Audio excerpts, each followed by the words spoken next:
Riley's going to start our presentation. For those, Rylee, I'm going to hand it off to you because I know we're on a time frame, but we're very proud of Rylee. She's our newest BDE on the in the Atlantic region and really tuned into social media, why you need it. And then I'm going to end the presentation with prospecting because we have to close the loop. We've got to tie it all together. So we want to give you how to start, how to prospect, and how we can help you. So Rylee, I'm going to hand it off to you.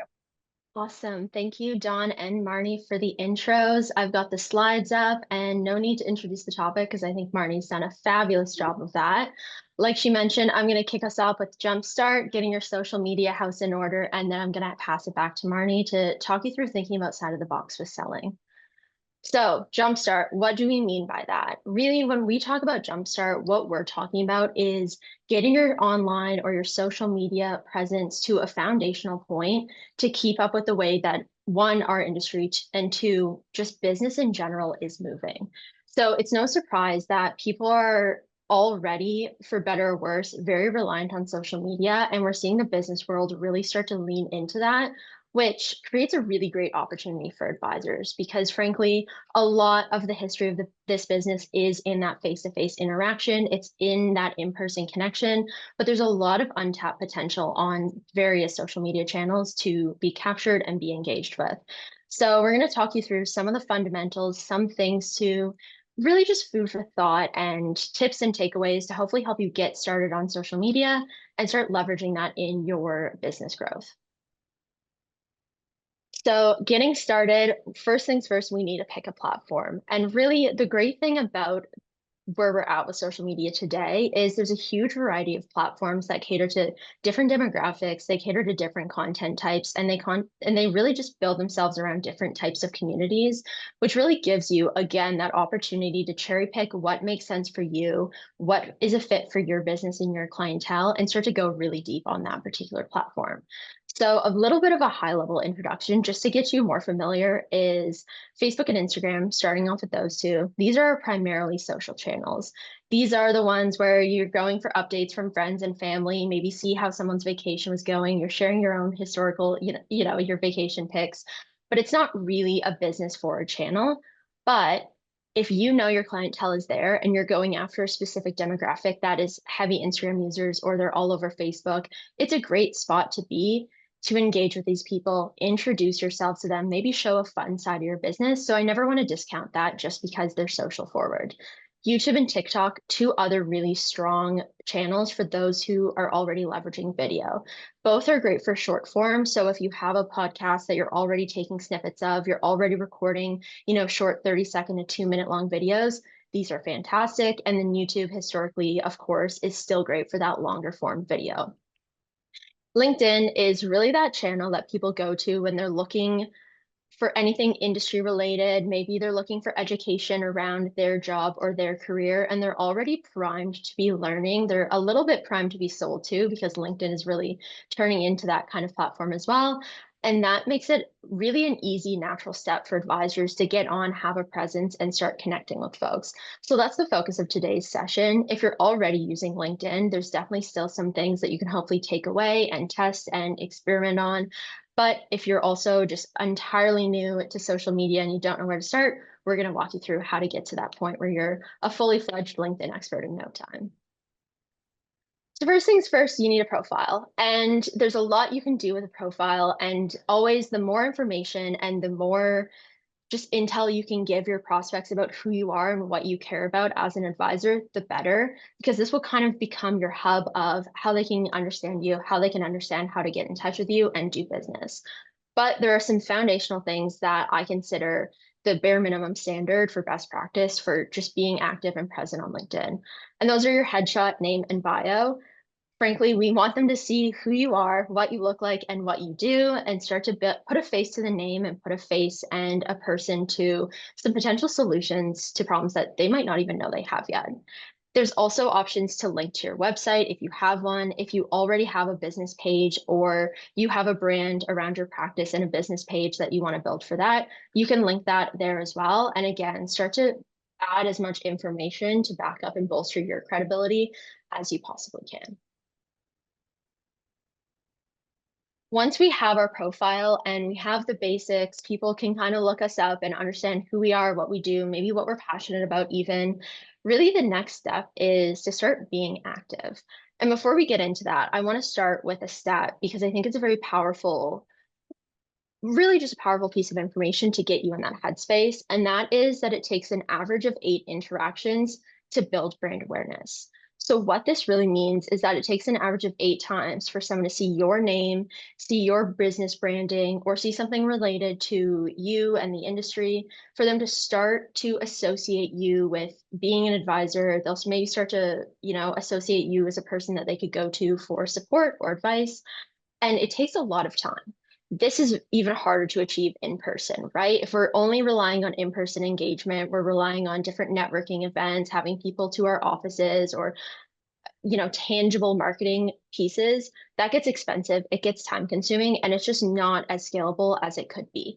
And that's really where LinkedIn starts to add value, because really quickly you can establish yourself as a credible individual on the platform, and you can start getting more eyes on you and your business. So what I mean by that is, once you have your profile, you should start posting on your profile. And I will walk you through some content tips on the next slide, but start connecting what you're posting about to what you do and what you provide for your clients. The next thing you'll want to do is you want to build your network. So send connection requests to your industry peers, maybe friends, past colleagues, people like that, any clients that you're working with, or maybe prospects that you have that you're friendly with, things like that. Starting to build your network is going to help build the eyes that you have on your profile. And what I mean by that, for people who aren't familiar with LinkedIn, is anytime somebody likes or comments or engages on a LinkedIn post, everyone in their network will see it on their feed as well. So if you're not connected to me, but you see that you're connected to Marni and you see her comment on one of my posts, you're going to see that post on your page.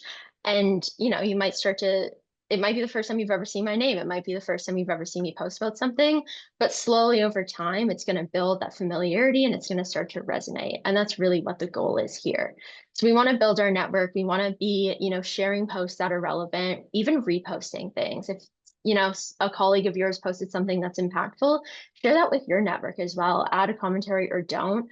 But the more that you're adding value and you're weaving in educational pieces of content into your online presence, the more you're again building that credibility as an individual, and you're building up a need in the market that didn't exist before then. Finally, back to the business page piece. If you are interested in creating a business page, this is a great way to, again, build another channel for information. If you have a team, you can all be posting on this page and collaborating together, which makes it kind of fun, divvies up the work as well.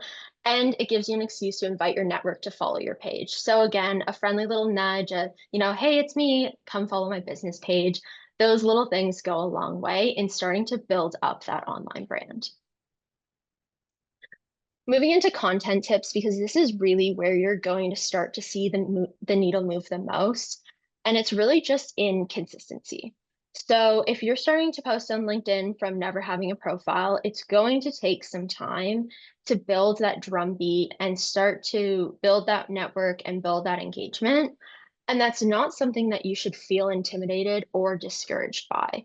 The beauty of LinkedIn is that content that you're posting and the things that you're taking the time to create, they're going to live on your profile as long as you keep them there. So even if someone isn't connected with you today, if you post something impactful and they're looking at your profile 6 months from now, they're going to see that post. It's still going to be valuable information to them and it's still going to resonate. So don't let not having a big network and not getting a lot of engagement shy you away. It's still impactful to post because, again, we're still building our credibility online and we're still adding to our profile in ways that previously we hadn't been doing. And that's going to take some time. The next one, I've been alluding to it a lot, but share content that is relevant to your business. So that doesn't mean on LinkedIn that there's no room for personal fun updates, milestones, things like that. I think those are all super valuable and helps people see you as a human, because we are, at the end of the day, we're all humans. We're not just businesses. But if you're using this and you want to ladder this up to be a bit of a step in your sales process, we want to make sure we're building our credibility and we're becoming a bit of a voice of information and a voice of trust in this industry and with our potential clients. So, if I'm posting a lot about group benefits, people will start to associate me with group benefits. that kind of mentality. I also want you to experiment with different formats. What works for, one advisor's prospects probably won't work for another. What works with one group of people maybe doesn't work for another either. All these things can be tailored and be individual, and it allows you to have some fun with it.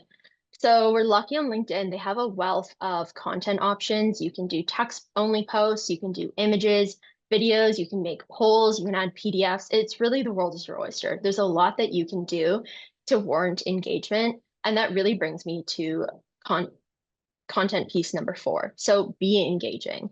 We don't want to just post for the sake of posting. We don't want to send out information about group benefits plans into the world and not expect anything of it. We want to be creating content that is inviting our readers to engage either in a discussion on your posts or, engage with you in some other format. So you're getting eyes on the content. If I'm seeing Marni post about something and I comment back, again, my network is seeing that and they're starting to associate me and Marni. They're starting to associate this world with us, and it can kind of snowball from there. So we want that engagement, but we also want to be educational. So we don't just want to be posting hot takes for the sake of, you don't want to just be starting arguments on LinkedIn just to get that engagement. You can try, and it's definitely a strategy to get eyes, but ultimately we want the right people engaging with us. We want the right people seeing our content. So by tailoring our content to your, business specialty or an area of the industry that you feel particularly passionate about, or you think you have a unique perspective and a unique offering to bring clients, fold that into your content strategy. Make it known that you can be an educator on this. Give people tidbits of information so they can start thinking about their own situations and really gets that thought process percolating. If I'm talking about the benefits of a healthier spending account, I might have a bunch of business owners connected to me who don't need one yet. But if they start thinking about how that could benefit their team, chances are that they're going to eventually, reach out and want to learn more, especially if I'm giving them those helpful little nuggets of, hey, have you considered this? And they're taking that away and they're kind of stewing on it. Last but not least, on the content tip side is measure your progress.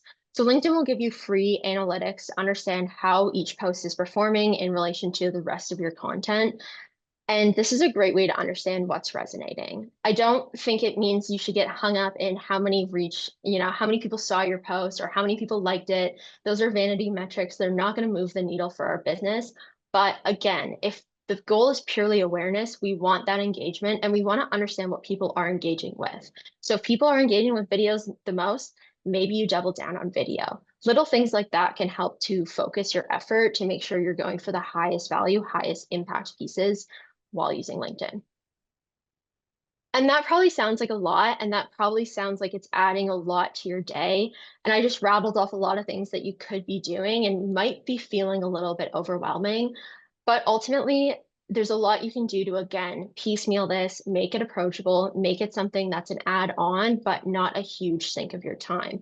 The first thing I want to mention is just simply syndicate your content. So if you're making a text post and you're taking the time to research and write something, turn that into a video, turn that into an image, and try different formats for the same pieces of content to save you time on just the pure brainstorming content creation, but also, again, to see what's resonating with people and see what's getting people excited. And there's a lot of tools that can help you do that at either low cost or even free that, even our team uses some of these. A lot of these tools are fantastic. Things like Camtasia for video creation and editing. Loom is, if you want to share your screen and talk at someone in a video, much like I'm doing right now, you can do that, record it, and you can post that. Canva, again, great for editing images and videos. In Video AI is the Chat GPT version where you type in your text prompt and it'll give you a full-blown video. So you don't even have to make the video yourself. And then I would be remiss if I don't call out just your existing technology. So if you're the type of person where you're comfortable just opening up your phone or your laptop and recording a video off the cuff with no editing and you want to post that, do it. Don't think you need all the bells and whistles. Don't think you need all the editing or, the fancy transitions or whatever to stand out. Ultimately, all content is better than no content. So if you're willing to put in the work and try something and, whatever that looks like for you, I would encourage you to try that because, again, the impact is really what we're looking for. And Now we get to the fun part a little bit, but once we have built this into our business, so we're comfortable posting, we're comfortable navigating LinkedIn, and we're starting to build a little bit of a network or maybe even a community through our posts, the next thing we can do is really level up that content strategy and start to put that effort towards actual sales. So really what I mean by this is adding a clear call to action. So taking what we already have, adding a prompt to open the door for conversation, open the door for discussion with your prospects, and make sure they know that you want to talk to them. So if I'm making, again, we'll talk about hybrid plans for a second. If I'm posting about hybrid plans on LinkedIn, maybe one day I posted 5 things you need to know about hybrid plans and why they're great for your employees. Maybe the next time I post about hybrid plans, I might say something different and say, looking to learn more about these, get in touch with me today, or let's book a meeting and let's talk about this with your unique situation. And really all that's doing is encouraging people to engage with you. It's encouraging people to reach out, and it's giving them that social license to solicit you for your support and your business, which is ultimately what we want to get out of this anyway. So those are all good things. The other thing you can do, which can be really powerful, is share any success stories you have, anonymous or not, any kind of customer reviews that you have that you can put out, maybe make a little graphic and share. Again, this is going to bolster our credibility. This is going to help build your online reputation for people who may not know you in a face-to-face world, and it catches people's attention. Humans love validation and we love to hear other people's experiences. So little things like that can, again, help put their mind at ease and get them one step closer to reaching out to you. And if they do reach out to you, that gets us to the sell smart portion of this. And really, in the same spirit that we've been talking about social media, sell smart is just not being the same as everyone else. We want to be innovative. We don't want to do group benefits in a rigid, traditional way just because that's how people do it. We want to help you think outside the box. So when you're working with your clients, you have successful implementations, you're addressing their needs from the jump, and you're reducing their churn. So with that, I will pass it over to Marni and she can walk us through all the fun sales next steps. Okay, thanks, Rylee. Amazing. So now that you've created your kind of social media platform, so now what? Hopefully you're getting prospects. Hopefully this is an opportunity to create your funnel. And we're all about working with advisors. You've seen the webinars, you've attended them. We're all about closing the loop and making sure that you've got a human touch, making sure that this is a humanizing experience, and we're humanizing benefits. But prospecting can be tough. And so I'm going to give you 3 little tips. One, we're going to talk about leverage. Then we're going to talk about alignment. And then we're going to the last one is the ask. So leverage your existing block of business. You all probably do life insurance or wealth management. You're all working with corporate people. Go back into your files. Try to make those connections onto LinkedIn. Send out an email to everybody saying I've added group benefits to my repertoire. Can we set up another meeting? Leverage your existing business to prospect. The second, align. Align with organizations. If you want to add group to your repertoire and utilize IDC Win Workplace Solutions, because we are here to help you in any way, shape, or form, align with organizations, accounting firms, law firms, P&C shops, where they are continually working with business owners on an ongoing basis, and you can be aligning with them to get that up and running and using that as a funnel. And the last thing is ask. Ask for referrals. Don't be afraid. We don't get anywhere. It's who you know, less than how you get there. So ask for referrals, share your success stories, post them, share your web pages, share your LinkedIn, put it in your signature, however you need to get there, but leverage, align, ask.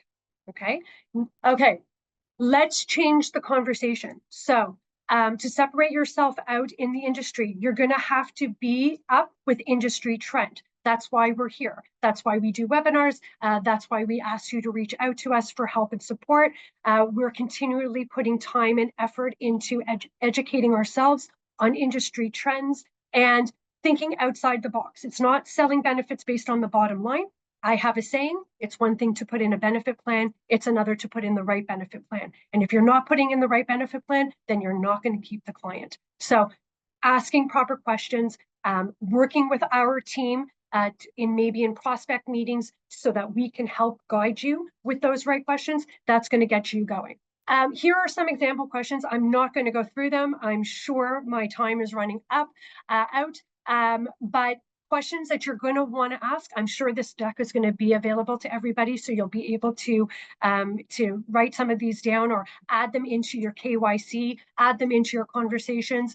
We're here to help you, so you can reach out to us to set up one-on-one so we can walk you through these. But asking proper questions, asking how to boost your credibility, asking the right questions is going to get a very successful experience for your prospect, for you, and for the client, and most importantly, the employees. So making sure that you have an action plan and questions put in place. I'm going to wrap up. I've got 3 case studies. These are current groups that advisors have come. Some of you may even be on the line. These might be ones that I've helped you with, because these are the ones that I've worked on. But a couple of case studies for you and how we can help.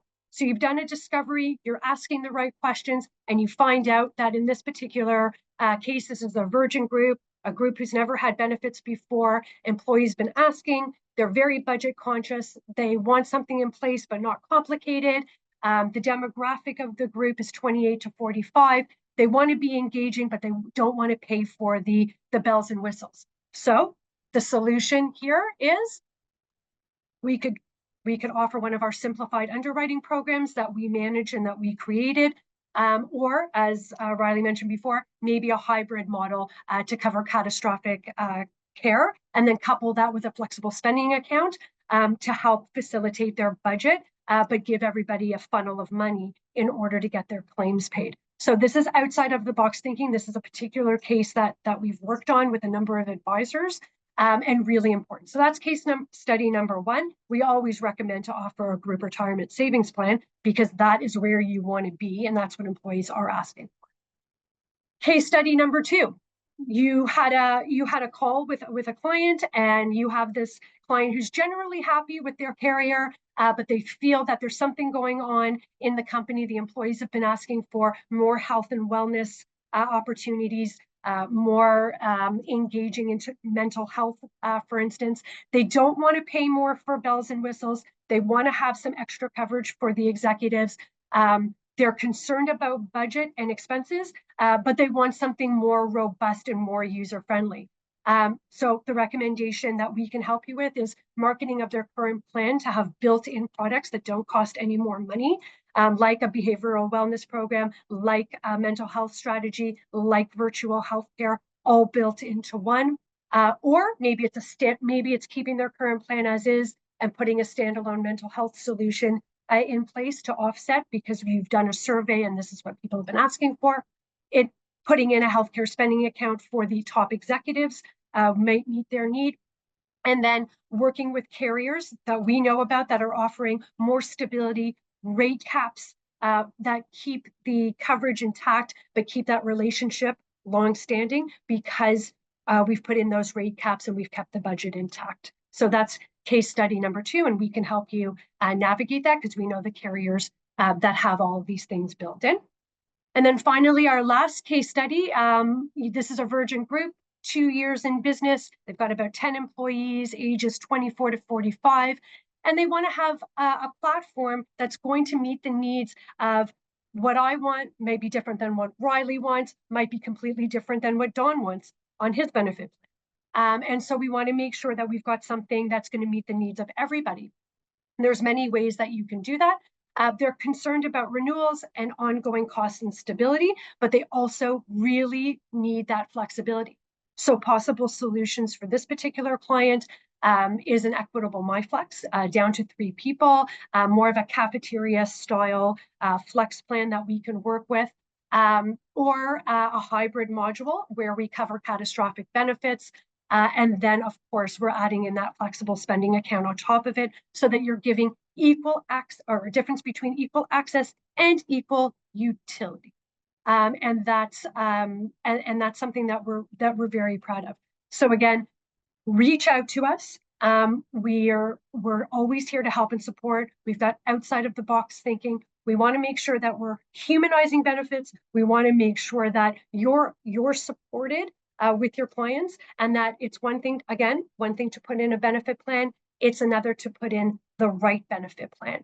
And so your social media page, posting content about what's really important to you, getting that industry content up and running on your social media is going to get those prospects in.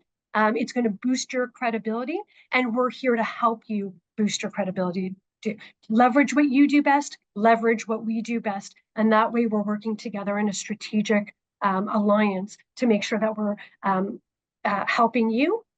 Then you're building your block of business, and we're helping the client and all the stakeholders involved.